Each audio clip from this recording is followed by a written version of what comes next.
São 19h30, vamos dar início aos nossos trabalhos toda segunda-feira, em nome de Deus, em nome de Jesus, na companhia dos bons espíritos, dos guias, mentores, e de todos aqueles nossos irmãos desencarnados que nos auxiliam nesta reunião, nos acompanham, a quem somos, mais uma vez, muito agradecidos pela oportunidade de estarmos aqui, tal como pedimos, e com a graça de Deus, aqui estamos.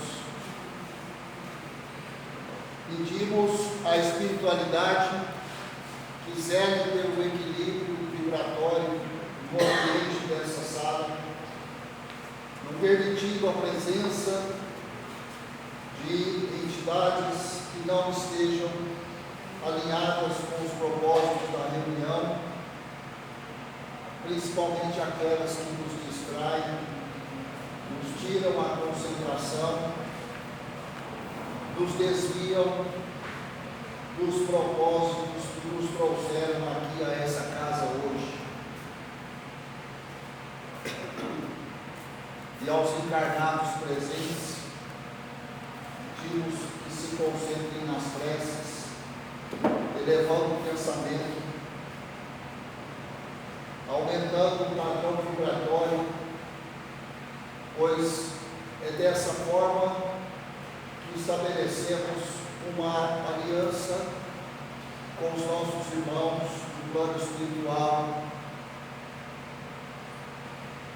facilitando o trabalho de paz que todos nós estamos recebendo, facilitando a administração de medicamentos fluídicos àqueles que necessitam,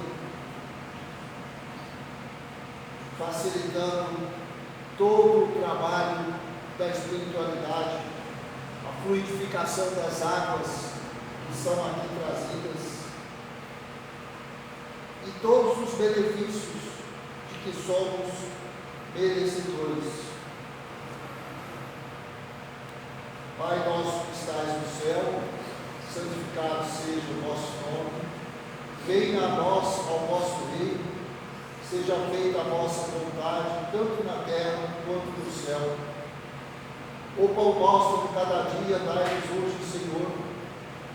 Perdoa, Pai, as nossas dívidas, as nossas ofensas, assim como nós perdoamos aos nossos devedores e aos nossos ofensores. E não nos deixeis cair em tentações, mas livra-nos de todo o mal. Que assim seja.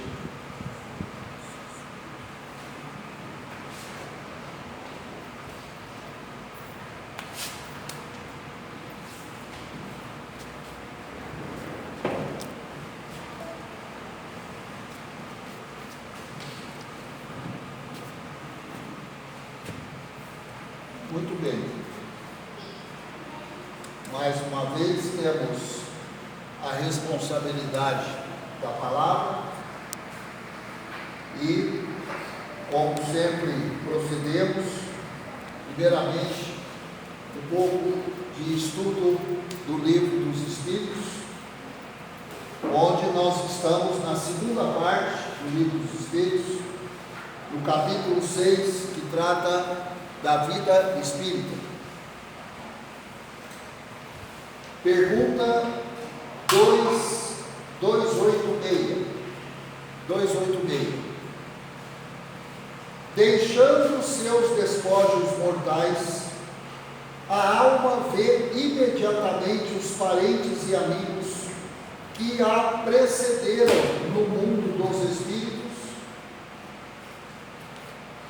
Então, a pergunta dirigida aos espíritos é essa: quando nós deixamos os nossos restos mortais, assim que desencarnamos,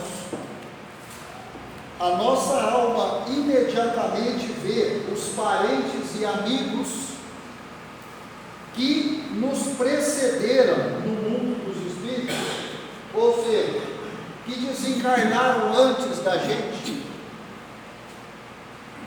precederam, foram antes. Então essa é a pergunta dirigida aos espíritos.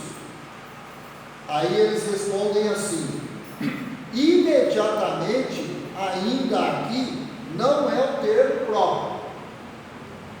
Como já dissemos, é-lhe necessário algum tempo para que ela se reconheça a si mesma e alige o véu material.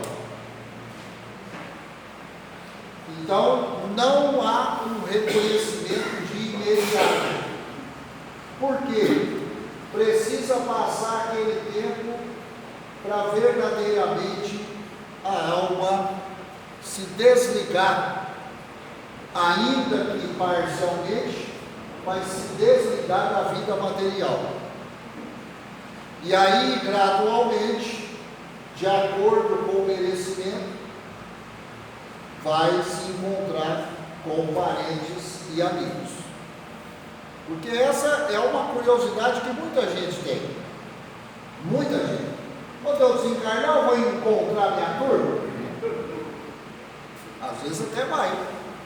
Mas não é assim que desencarna.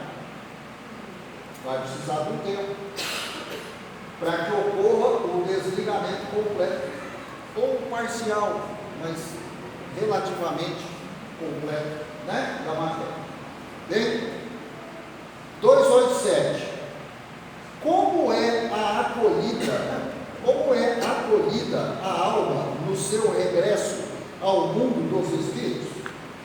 Outra pergunta também que todo mundo sempre se faz. Como é que a alma vai ser recebida? Bem recebida, ignorada, mal recebida? Como que vai ser recebida a alma? Resposta: a alma do justo, como bem amado irmão, desde muito tempo esperava. A do mal, como um ser desprezível. Então, aquele que foi bom aqui na existência terrena, claro que a recepção é de um jeito, né? Aquele que viveu erroneamente a existência, ele vai ter também a recepção de acordo com aquilo que ele foi. A gente vê aqui nos nossos estudos de quarta-feira, né? A gente estuda a obra O Céu e o Inferno, e estamos na parte que fala das comunicações, os exemplos. Quantos são aqueles que desencarnam e passam por longos períodos, longos aqui no nosso referencial da Terra? A espiritualidade não existe longo, curto, não tem nada disso. Mas passam longos períodos sozinhos, numa escuridão total, né? O último caso que a gente viu, por exemplo, quem participa do estudo vai se lembrar, era um criminoso. Foi um criminoso na última existência. Ele não matou só um ou dois, matou um monte, matava para roubar. Até que um dia caiu nas mãos da justiça da época, foi guilhotinado, que é o que se fazia na época, cortava a cabeça fora, né? E ele ficou vagando muito tempo, solitário. E essa era a pena dele, solidão absoluta. Até que ele foi reconhecendo os erros, se arrependendo, né? Aí alguém começou a orar por ele, começou a se lembrar dele. Porque quantos são aqueles que desencarnam e ninguém lembra deles? Já parou para pensar nisso? Quantos?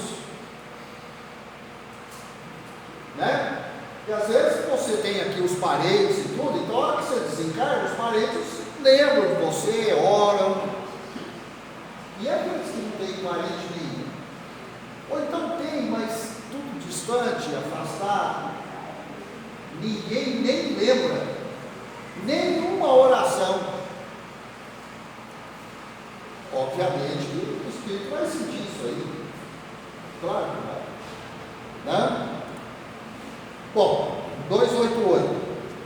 Que sentimentos desperta nos espíritos impuros a chegada entre eles de outro espírito mau? Então, tem lá um grupo de espíritos impuros. Qual que é o sentimento que eles têm quando chega outro mau? Da turma dele. Da turma dele, exatamente. Que sentimento vai despertar? A resposta dos espíritos: os maus ficam satisfeitos quando veem seres que se lhes assemelham, e privados também da infinita ventura, qual na terra, um tratante entre seus iguais. Claro que vai haver, né, uma certa satisfação. É aquela ideia, né, aquele princípio que a gente sempre fala aqui, semelhante com semelhante. Semelhante com semelhante. Então, você já entendeu. Se você tem um mínimo de prática da bondade, dos princípios divinos na sua existência, com certeza existe a enorme possibilidade de você ser recebido por semelhantes que vibram na mesma frequência. Agora, você viveu uma vida toda errônea, na maldade, distante dos princípios, aí você quer ser bem recebido? Você não é bem recebido nem enquanto encarnado. Você vê, aquele que é ruim, ele é sempre aplaudido por outros ruins. Então, se encarnados é assim que se processa essa relação, desencarnado não vai ser diferente.